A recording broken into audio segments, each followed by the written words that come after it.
الحمد لله رب العالمين الذي أنزل القرآن هدى للناس ورحمة للمؤمنين، والصلاة والسلام على رسوله الأمين وعلى آله وأصحابه أجمعين.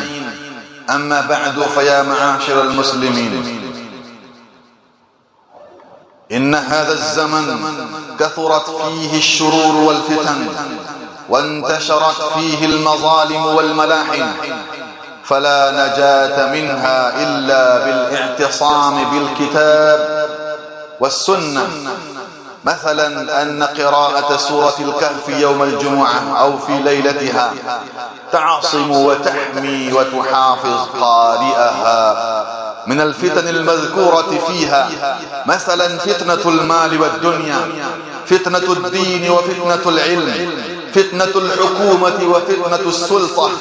يعني أن سورة الكهف قد اشتملت على قصص مختلفة من أصحاب الكهف، ففيها ذكر إيمانهم ودينهم، إذ أوى الفتية إلى الكهف فقالوا ربنا آتنا من لدنك رحمة وهيئ لنا من أمرنا رشدا، فأثنى عليهم ربهم بقوله إنهم فتية آمنوا بربهم وزدناهم هدى.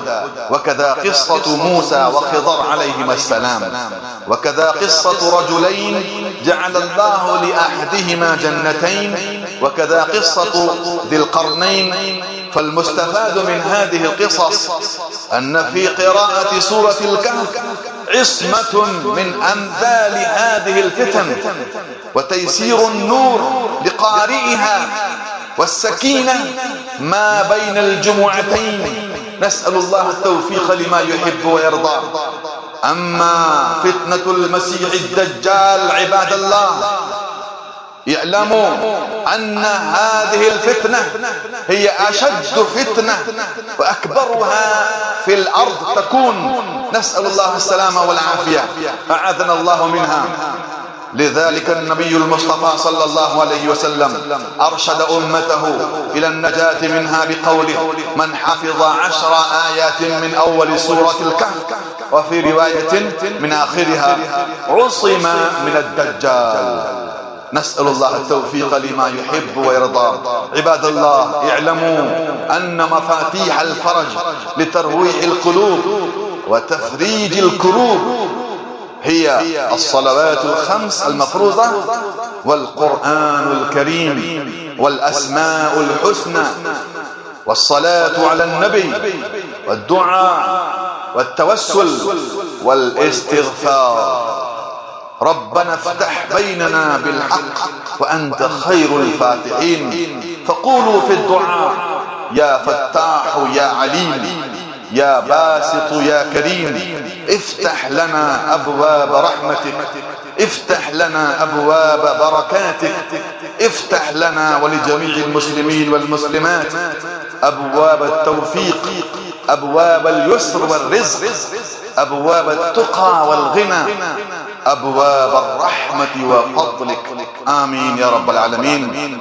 اللهم إنا نسألك الأمن والأمان من فتنة الزمان وجفاء الإخوان وشر النفس والشيطان وظلم السلطان ومن سيء الأسقام، بمنك وفضلك يا الله يا رحمن. آمين يا رب العالمين. أقول قولي هذا، أستغفر الله لي ولكم ولجميع المسلمين والمسلمات من كل ذنب وخطيئة، فاستغفروه إنه هو الغفور الرحيم.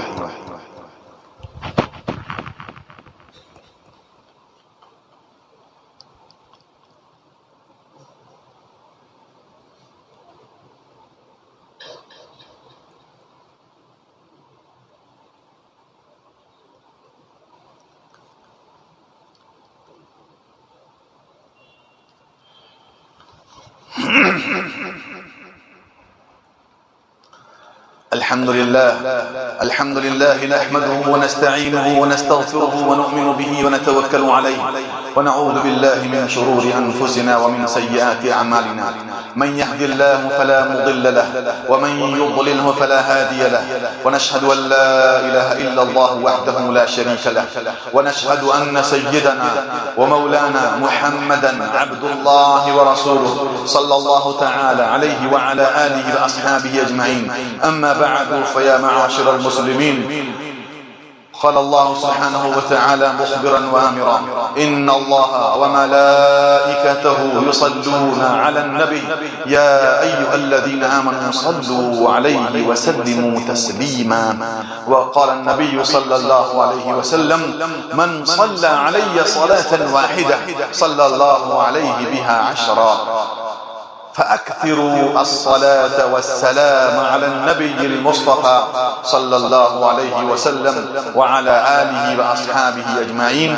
اللهم ارض عن الخلفاء الراشدين المهديين أبي بكر وعمر وعثمان وعلي، وعن الصحابة أجمعين رضوان الله تعالى عليهم أجمعين. اللهم ارض عنا معهم برحمتك يا أرحم الراحمين. اللهم ألف بين قلوب المسلمين وأصلح ذات بينهم وانصرهم على عدوك وعدوهم. اللهم أعز الإسلام والمسلمين، اللهم انصر الإسلام والمسلمين في كل مكان وحين. اللهم انصر إخواننا المظلومين في كل مكان وحين يا أرحم الراحمين. اللهم إنك أنت الفتاح خير الفتاح، يا فتاح يا عليم. افتح لنا ولجميع المسلمين والمسلمات أبواب الحرمين الشريفين للحجاج والمعتمرين والزائرين. اللهم افتح أبواب الحرمين الشريفين. اللهم افتح يا فتاح يا عليم أبواب المكاتب القرآنية لأطفال المسلمين. اللهم افتح أبواب المدارس والجامعات العربية الإسلامية للمعلمين والمتعلمين. اللهم افتح أبواب الزوايا لعبادك الصالحين. اللهم افتح أبواب المراكز الدينية والشعائر الدينية للدعوة والتبليغ يا فتاح يا عليم. اللهم افتح لنا أبواب رحمتك وسهل لنا أبواب رزقك. اللهم ارحمنا يا أرحم الراحمين، ارحمنا يا أرحم الراحمين. اللهم اشفنا واشف مرضانا واشف مرضى المسلمين والمسلمات. اللهم آمنا في أوطاننا وآمن في أوطان جميع المسلمين والمسلمات.